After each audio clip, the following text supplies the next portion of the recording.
코로나19 소식으로 이어갑니다. 인천의 한 어린이집에서 원장과 교사, 아이들이 무더기로 확진됐습니다.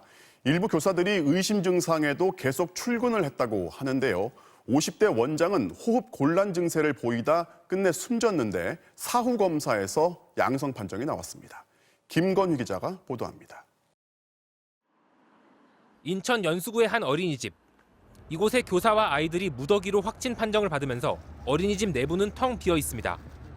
코로나19 집단 감염이 발생한 어린이집은 이렇게 굳게 닫혀 있습니다. 3살에서 5살 난 영유아가 8명, 교사가 9명, 교사와 접촉한 가족 2명까지 확진됐습니다.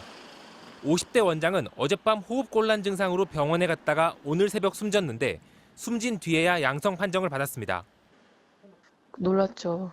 처음은 아니지만 이렇게 사망사고까지 나올 줄은. 저희 동네가 어린이집이 그렇게 많지 않기 때문에 충분히 이 동네 엄마들이 긴장할 수 있는 상황이죠, 거기.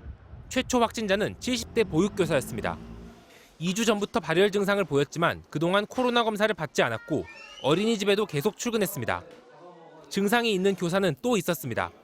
이 교사는 다른 교사 2명과 함께 집단 감염이 발생한 인천 연수구 호프집을 방문했던 것으로 뒤늦게 드러났습니다.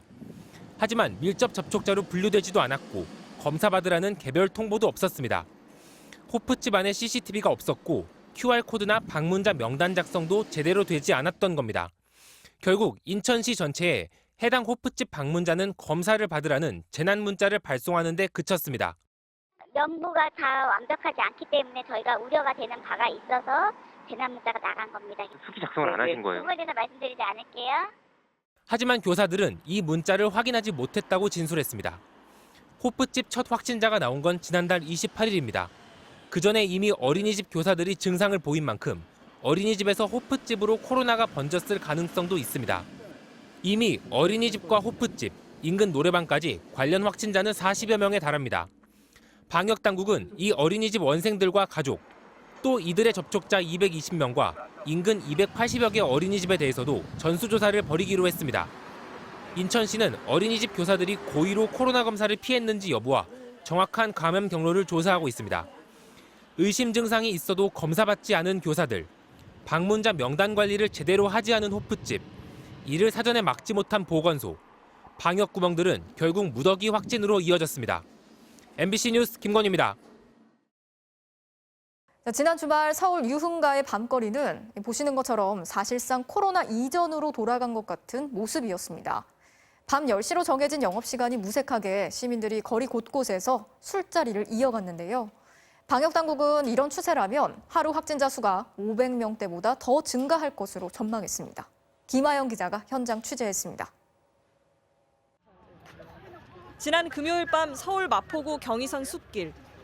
식당과 술집이 문을 닫은 밤 10시가 되자 사람들이 공원으로 모여들더니 30분 만에 사람들로 꽉 찼는데 대부분 술을 마십니다. 젊은이들이 많이 찾는 홍대 앞.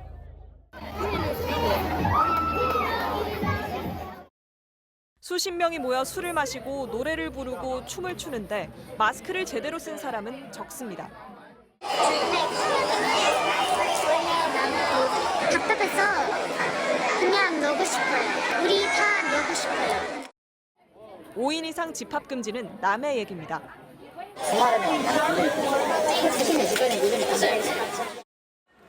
토요일 밤엔 이태원을 찾았습니다.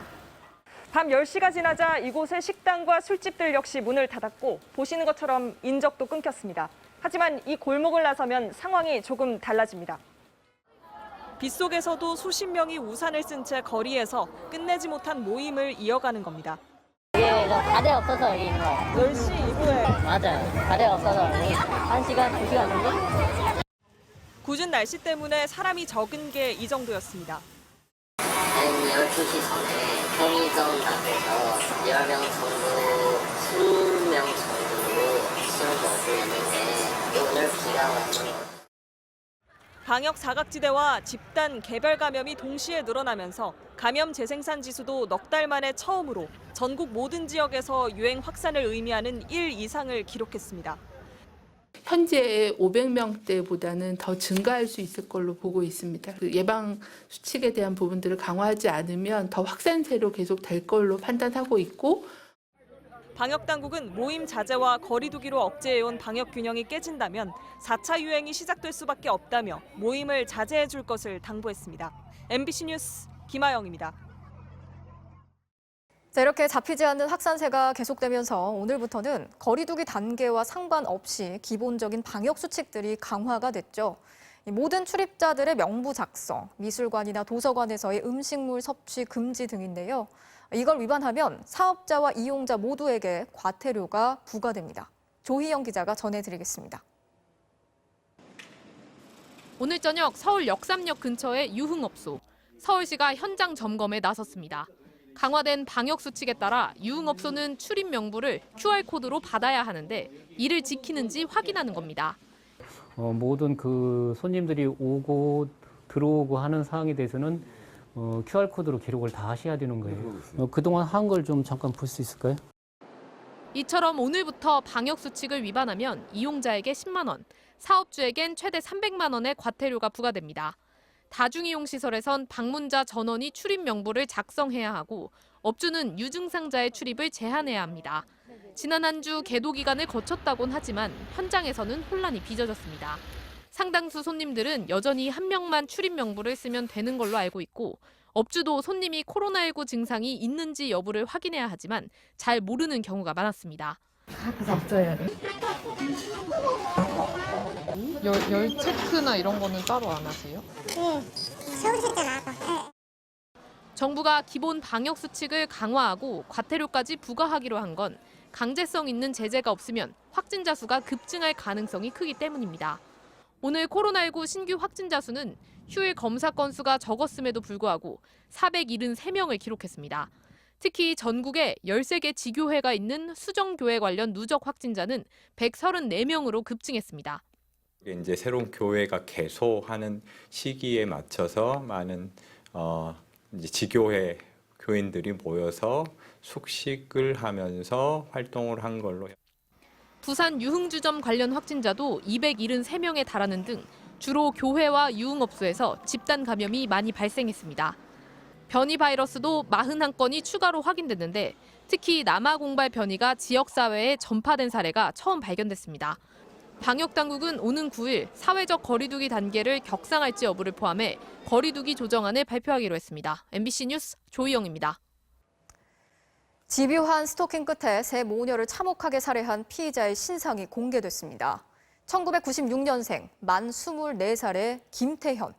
김태현은 자신을 퀵서비스 기사라고 속여서 집안에 침입했고 세 모녀를 살해한 뒤 맥주까지 꺼내 마시는 등 엽기적인 행각을 한 것도 드러나고 있습니다. 먼저 손하늘 기자가 취재했습니다. 경찰이 서울 노원구의 아파트에 침입해 세 모녀를 살해한 남성의 신상정보 공개를 결정했습니다.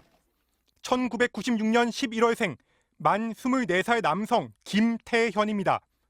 경찰은 7명의 심의위원들이 40분 동안 논의한 결과 치밀하게 범죄를 계획한 점과 현장에서 수거한 흉기와 디지털 포렌식 결과 등 충분한 증거가 확보된 점, 그리고 잔인한 범죄로 사회 불안을 야기한 점 등을 고려해 신상 공개를 결정했다고 밝혔습니다. 현장에선 마스크로 얼굴을 가려야 한다는 점 때문에 경찰은 마스크를 쓰지 않은 김태현의 사진도 함께 공개했습니다. 이번 신상 공개를 통해서 피해자에 대한 제보가 많이 이어졌으면 좋겠고요. 고인이 되신 저희 가족분들이 가시는 길만큼은 한 점의 억울함 없이 편안한 길이 되셨으면 좋겠습니다. 고정적인 직업이 없었던 김태현은 평소 집 근처 PC방을 찾아 게임을 즐겼던 걸로 알려졌습니다. 일주일에 자주 올 때는 두세 번 정도도 왔었고요. 지난해 10월엔 알바 사이트를 통해 한 음식점에 면접을 받다가 하루 만에 일을 그만두기도 했습니다. 대행만 매년 했다고 했던 것 같은데 도망갔다고. 하루 일하고 연락 주세요. 힘들어서 못하겠다고 그냥 아무 연락도 없이 아무것도 없이 그냥 사라졌어요. 김태현에 대한 구속영장이 발부되면서 경찰 수사에도 탄력이 붙은 가운데 구체적인 범행 과정도 속속 드러나고 있습니다. 범행 당일 김태현은 오후 5시 반쯤 작은 딸 혼자 있는 집에 퀵서비스 기사라고 속여 침입했습니다. 자신의 집에서부터 챙겨간 흉기로 급소를 수차례 찔러 작은 딸을 살해했습니다. 이후 시차를 두고 귀가한 엄마와 큰딸 역시 김태현이 휘두른 흉기에 여러 차례 찔려 숨졌습니다. 그리고 세 모녀를 차례로 살해한 김태현은 냉장고에 있던 맥주 등을 꺼내 마시며 사흘 동안 집안에 머물렀습니다. 김태현의 심리 분석을 위해 프로파일러를 투입해 조사하고 있는 경찰은 정신 감정과 현장 검증도 검토하고 있습니다. MBC 뉴스 손하늘입니다. 자, 지금까지 드러난 김태현의 행적을 보면 집요한 스토킹이 결국 살해로까지 이어졌죠. 스토킹 범죄에 노출된 피해자들은 공포를 넘어서 결국 막을 수 없다는 무력감에 빠지게 된다고 말합니다. 스토킹 처벌법이 20여 년 만에 국회 문턱을 넘긴 했지만 이것만으론 피해자를 보호하기 어렵다는 우려가 벌써부터 나오고 있습니다. 이어서 신재웅 기자가 취재했습니다. 지난해 4월 창원의 한 식당 여주인이 남자 손님에게 끔찍하게 살해됐습니다. 숨진 여성의 휴대전화에선 석 달 동안에만 일방적으로 걸려온 100여 통의 전화 기록이 발견됐습니다. 살해범은 이 여성을 10년가량 스토킹해온 것으로 드러났습니다. 10년 동안의 스토킹에 대해서 어떻게 생각하시냐 이렇게 얘기하니 2, 3년 정도지 10년 아니다 이렇게 직접 얘기했거든요. 피해자 가족이. 스토킹은 이처럼 시간이 지날수록 심각한 수준의 폭력, 위협으로 발전하는 게 보통입니다. 일면식도 없는 남성에게 1년 넘게 스토킹을 당했던 프로 바둑기사 조혜연 씨도 그랬습니다. 처음에는 사실 한두 줄의 낙서에 그쳤거든요. 그 다음에 이제 낙서의 양도 늘어났지만 내용이 굉장히 좀 난폭해졌어요. 그러니까 뭐랄까, 뭐 지켜보고 있다 각오해라라든지 나중에는 뭐 음란한 여자, 더러운 여자 이런 식으로. 스토커가 언제 나타날지 몰라 일상은 지옥이 됐지만 경찰은 보호막이 돼주질 않았습니다. 지금 일이 일어나지 않은 상태에서 불안하다는 이유만으로 경찰이 출동해 줄 수는 없다는 얘기를 몇 번이나 들었어요. 막상 스토커가 나타나 경찰에 신고를 했지만 맞고 오라는 말까지 들었습니다. 경찰분이 저 사람한테 일단 맞아야지 뭔가를 해줄 수 있다고 얘기를 하니까 어떻게 피해자한테 저 사람한테 좀 맞고 오라는 얘기를 할 수 있는지. 그러니까 죽고 나야 해결해 주는 것처럼. 남성은 결국 구속돼 징역 2년형을 받았지만 감옥에서까지 편지를 보내왔습니다. 편지가 2통이 왔지만 이제 요지는 편지의 내용은 다시 찾아오겠다는 내용이거든요. 되게 무서워요. 그게 잡질로 쫙 썼고. 지난달 24일 발의된 지 22년 만에 스토킹 처벌법이 국회를 통과했습니다. 하지만 여전히 한계는 있습니다. 특히 피해자가 처벌을 원할 경우에만 처벌하는 반의사 불벌죄가 문제라는 지적입니다. 본인만이 아니라 가족이 해를 입을 것을 우려해 적극적인 처벌을 요구하기 어렵습니다. 더 큰 보복을 당할 것에 대한 두려움 또는 가해자에 의해 지속적이고 끈질긴 회유와 협박. 또 스토킹의 요건을 정당한 이유 없이 불안감과 공포심을 일으키는 것이라고 규정한 것도 부작용을 낳을 수 있습니다. 사회 통념, 주관적 판단에 기대 가해자의 방어 논리가 될 수 있다는 겁니다. 접근 금지 등 피해자 보호 조치가 시간이 지체될 수 있고 위반 시 과태료에 그친다는 것도 실효성에 의문이 제기됩니다. 무엇보다 스토킹을 개인적인 일이나 애정 문제로 여기던 인식의 변화가 범죄 예방을 위해 절실하다는 지적입니다. 바둑판이 있는데 꽃을 올려놔요. 그런데 저는 스토커가 보냈다는 걸 아는 거예요. 그 꽃을 보자마자 끔찍하거든요. 꽃을 가지고 증거로 가져가면 이게 뭐가 문제인데요? 이런 느낌이에요. MBC 뉴스 신재웅입니다.